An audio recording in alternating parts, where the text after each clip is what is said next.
Hello, it's good to have you here. My name is Bukola. I'm a career mentor and an inspirational speaker.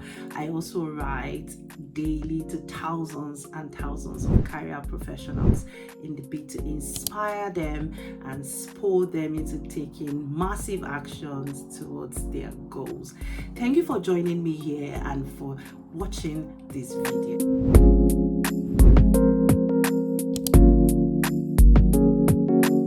Have you ever been in a situation where you feel like you are asked a lot of things, you're asked to do a lot of things, and you don't have the answers to all of them? And you're like, what do I do? Everything just feels like it's been dumped on my plate or dumped on my laps, and nobody really cares. This video is going to show you, I'm going to go knee deep into all of the things you need to think about if you feel that way. And I'm going to title this Facilitate Solution. A lot of people in the workplace think that when tasks are given to them, it means that they need to resolve it 100% by themselves using available resources that they only have. And that's it, do it by yourself or go home. Whereas, what is being asked of you is to facilitate the solution to the problem. And there are various ways for you to do that.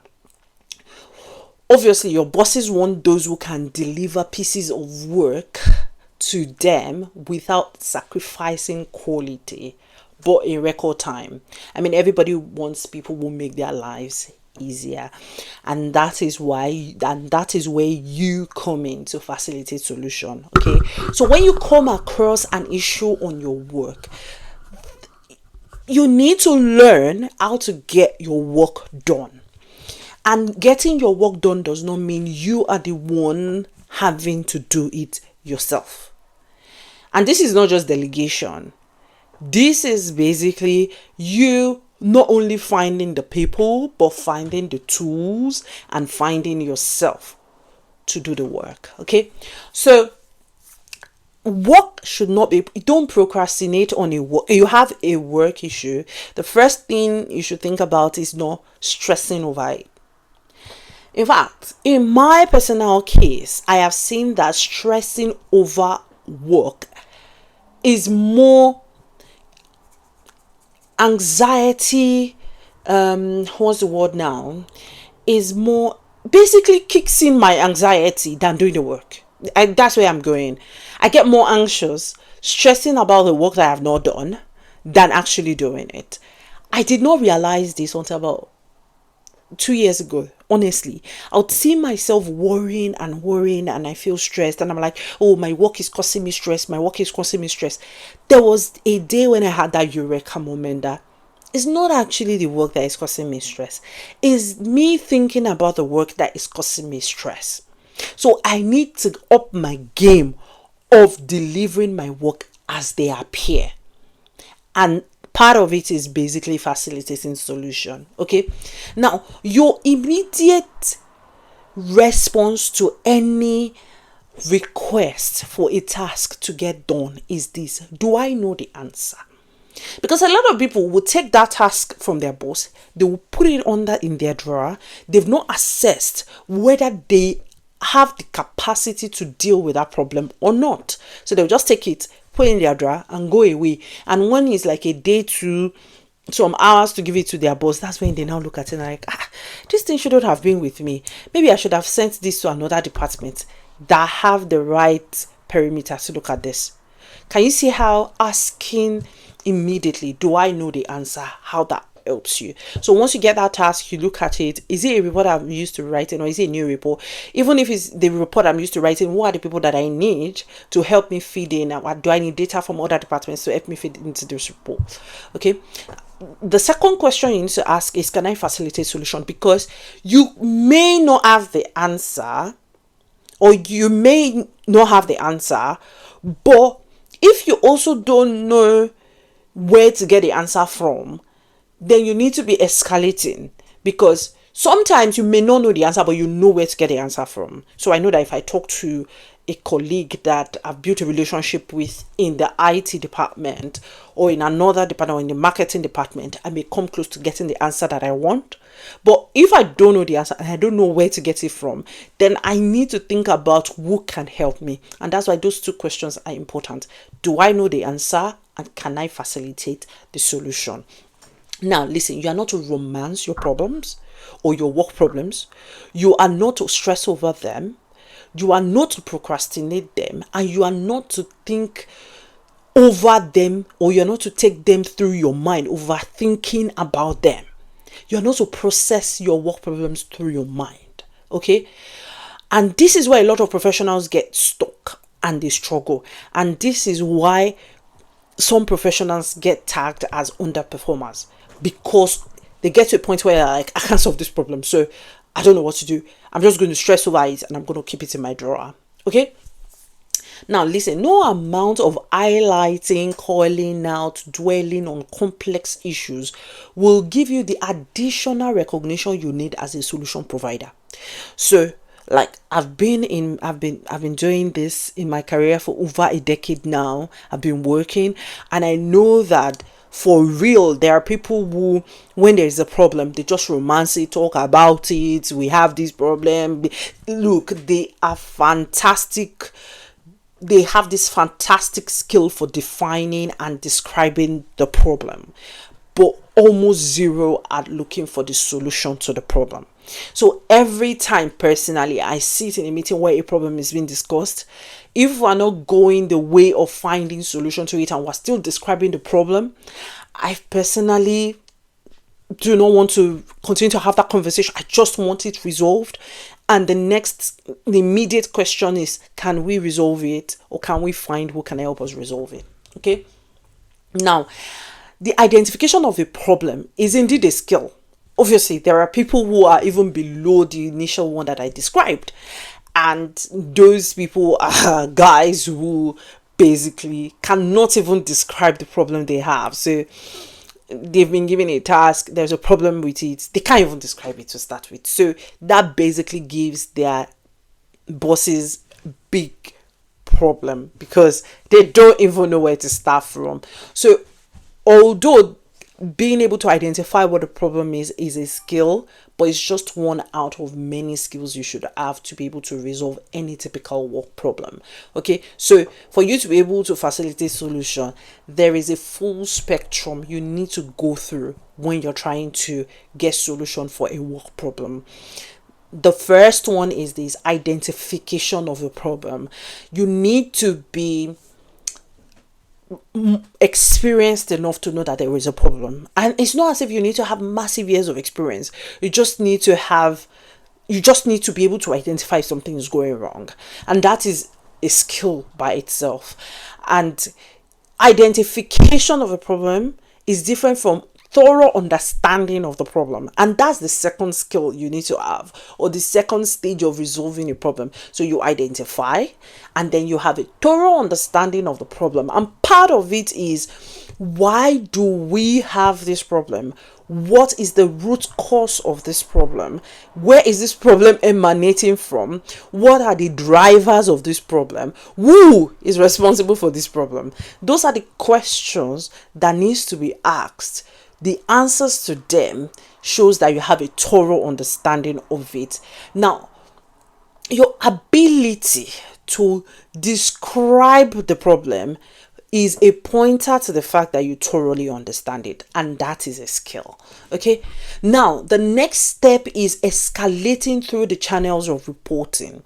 Now, a lot of people will have a problem, they can describe it, but they have issues with escalation, especially if the process of escalation is not sort of solidified, or the process is not completely written down and documented.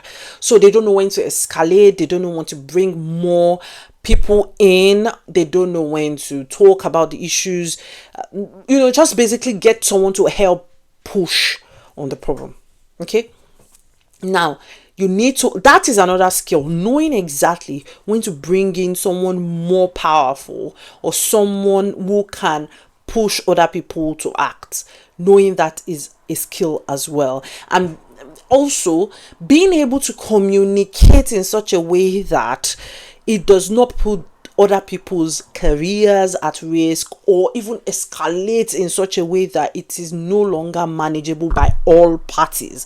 Because some people want to escalate, but they use very strong words, and then they make it look like people have not been working, or they take a very small issue and they escalate it so much that everybody thinks that the world has ended. So again, escalation is a skill, knowing when to escalate an issue and knowing how to escalate an issue is another one, because sometimes there are some issues that they are tricky. If you send it over an email, the other person reading it may read it in a tone that may over escalate, or may overthink it or underthink it. So some of those types of problems, you want to probably pick up your phone and call the right person, because they will then have questions for you and you'll be able to explain it. Again, escalation is a skill, and it is more of knowing who to escalate to, probably having a well documented process of escalation. At what point do I escalate, and knowing what medium do I use in this escalation, depending on how tricky the matter is. Okay, now the next one is communication to attract support. Now, communication is very key on any project that you have been put on. Communication is key, and this is not just communication with someone you're escalating to. This is communication with everybody in the chain, everybody who needs to know what is going on. It can be a weekly update, it can be more frequently, it can be with some group of people, it will be weekly, with some group of people, it will be every 2 days.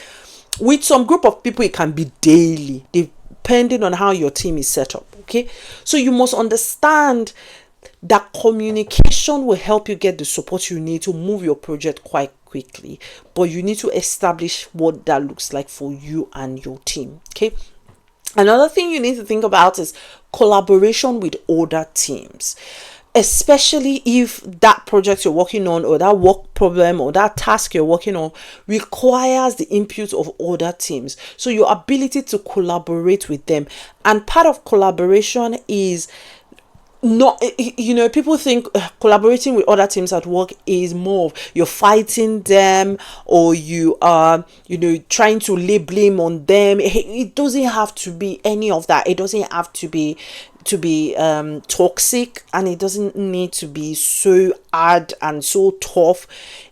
Build relationships with people so they can come in, jump in, help you through things, because sometimes it will actually be your fault, it will be your delay.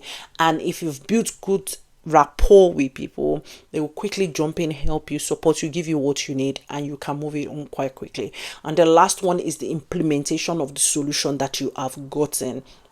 Okay, so your ability to implement the solution. So your team has communicated to you, we do A, B, C, D, E. So your ability to follow up with everybody, make sure the solution is implemented and it goes through all the levels of reviews, will help you facilitate the solution you need for your tasks. Okay, so I've talked about identification of the problem, thorough understanding of the problem, escalation through channels of reporting, communication to attract support that you need, collaboration with other teams, and the implementation of the solution. Now, if you stop at the identification, it means that you are asking for someone else to come in and jump in these other steps. Now, for some tasks and some projects, you may not need all of these 5-6 processes, and for some of them, even though it looks like a long process, it may just take half an hour to get through one of the processes. Okay, so if you're just thinking, oh, I have a problem, and you're just saying, okay, as long as I'm able to identify the problem, then I'm fine, then that's just the beginning. Okay, the next thing I will say to you is you must learn the skill of following up with people. You must learn the skill of following up, because that is a massive skill that you would benefit from. Now, a lot of people are thinking about a lot of things, and it's probably not only your project or your organization is dealing with. So for you to be top of mind, then it means you need to remain on the faces of people. So let's say, for instance, a project is becoming quite urgent. You used to communicate before or give update or whatever it is, follow up every 2 days. It's become urgent now. It may bring you to every day, or probably in the morning and in the evening. It depends. So you must learn to follow up and follow through. Okay. Now, a couple of more points. Do not feel like you have to magnify existing issues. Your work in any organization is to solve the problem at hand that you have been recruited to solve. If that problem is simple, do not complicate it. If the problem is complicated, simplify it. That is why you're there. But if you are the type who is always saying, oh, we have this problem, we have that problem, we have this problem, every time problem, then I don't know why you're there in the first place. Honestly, that's the fact, because you should be able to say, let's do this, let's do that. Your work is to make sure that there's solution for all the problems that your team is seeing, especially within your own perimeter of work. Okay. You should also continue to reflect on how you've done. So if you did a project, you did it well, everything went on fine, but obviously there were learning points, there were things you should learn, pick them up, make sure that that does not repeat on your next project, especially if you can control it, and take on your feedback as you go along. Okay. I want you to also streamline your workflows. Every opportunity you get, streamline your workflows, which means do less but be more efficient and be more effective. Do less every time. So you did this same project last year. As you're doing that project, be thinking, oh, how could I have done this better? So iterate and streamline your workflows. There is no reason why you spent 8 hours doing something the year before or the month before, and you're spending the same 8 hours now. In this day and age of technology, that is just ridiculous. Okay. So make sure that you're asking, how can we do this more efficiently? Okay. The more efficient you get, the more time you have. Okay. And the more your mental well-being. Everybody wants that, but you need to invest in checking, reflecting, and taking feedback from the work that you've done before. Okay. Do not do repetitive tasks manually. If you can automate them, please do automate them. And if you can delegate them, if they cannot be automated and you'll benefit from delegation, please do delegate them. Okay. You should also think about having a solid follow-up ethic, which I've talked about before, making quick decisions and sticking with them. If you're struggling with decision making, I'll give you a quick practical guide. Have a personal go no go framework. If it is this type of decisions I'm trying to make, give yourself a timeline. I'm trying to get a name for this project. It should take me 2 days, nothing more. If at the end of the day I do not get a name for this project, then something is wrong. Okay. So you will see yourself confined to getting that name before the end of those 2 days. So have a go no go framework for yourself to say, if I don't get this done by the end of the day, then it's not getting done. Or so you just need to be practical, right? Then make a decision. Another one is make a decision, but stand by it. If you make that decision, if it's the right decision, fantastic. If it's the wrong decision, learn from it. I would rather you do that than overthinking things. Manage your managers, okay, and your other stakeholders. You're going to manage up, and you're going to manage down, and you're going to manage your peers as well. So know that that is the work you need to do. You manage your managers, you manage your stakeholders, you manage people around you. You need to communicate updates, as in like your life depends on it. Literally, that alone can set you up as a top performer, just by communicating updates. If you've made any good progress on your work, please do communicate them. Okay. To all the people that you think needs to know about the progress that you're making, and if you're struggling as well, do communicate those so you can get the help you need as quickly as possible. Another is prioritizing your tasks based on what is important to your bosses. So don't just feel like I'll just do this aspect of the project because I find it enjoyable, and I'll leave these other parts for who to do, right? So you must always ask your bosses what the priorities are and work to that. Okay. Having a long list of everything you're responsible for and taking steps on them daily is very important. So you must have something I personally call the radar, has everything I need to do, and then I just take off as I go along. And then obviously there are sometimes when I don't feel like doing something very big, I just want to do something small. If I have a long list of everything I need to get to, especially in the afternoons when my brain juice is reducing, all I do is go back to my list and I pick the smaller items and I crush them out. Okay, taking off quick and easy tasks and move the dial on your projects before you're being reminded. Okay, make sure that you're always, in fact, if you have that mindset of nobody's going to remind me, I'll do it before so once someone is trying to remind you, you're like, oh, I've done that, oh, I've done that. That gives you a great perception with people. Okay, so yeah, I think that would be it in terms of facilitating solution at work. This is a practical guide to solving your work problems. Thank you very much, and see you in the next one. Thank you for taking your time to watch this video. I'm sure you enjoyed it and you learned something during the course of watching this video. If you liked everything you saw, please subscribe to this channel and turn on the notification so you can get notified every time a new video is dropped to inspire and for you to take action. Also, like, share and comment so that others can also see this and benefit from it. Thank you, and see you in the next one.